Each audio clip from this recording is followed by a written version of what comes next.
Hey guys, I realize some of you might have questions on how to do the dihybrid cross in this week's genetics lab. So I hope this example helps you out with that.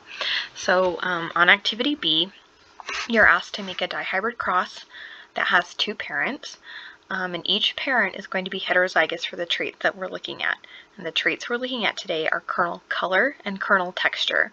So purple is the dominant kernel color and smooth is the dominant kernel texture. But again, these individuals are both heterozygous. So since they're heterozygous for both traits, I've used P to stand for kernel color, and I've used S to stand for kernel texture. So both individuals are going to be big P, big S, little s. See, so both the male and the female have the same genotype. Okay, so now that we know mom and dad's genotype, we need to make gametes. Okay, so when you make the gametes, you have to follow the law of independent assortment, which means that one of the alleles for color will match up with one of the alleles for texture, and then the other allele for color will match up with the alleles for texture. Okay, so it's kind of like, I'll just skip really fast, so you can kind of see it kind of looks like foiling from algebra, if you remember doing that. So first, if we combine big P with big S, that means that they're each going to make a gamete that's big P, big S.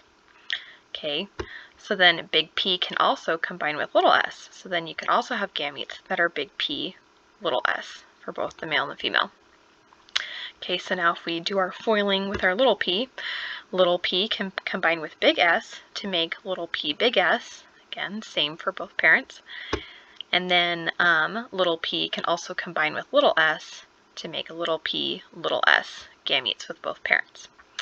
Okay, so now that you know the genotype of the parents and you know the genotype of all the gametes, so really quick, remember the parents are, the example here, we have parents that are diploid, so they have two alleles, but they're gametes, and this is just like with humans. Sperm and eggs are only going to be haploid. They're only going to have one copy of each gene, because as we combine gametes from both parents, it's going to make diploid kids.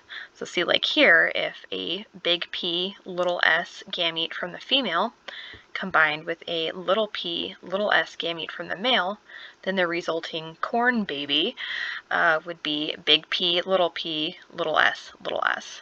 Okay, so let's do one more of those. Okay, so here if we combine little p, little s from the female and big P, big S from the male, then the resulting corn baby would be big P, big S, little s.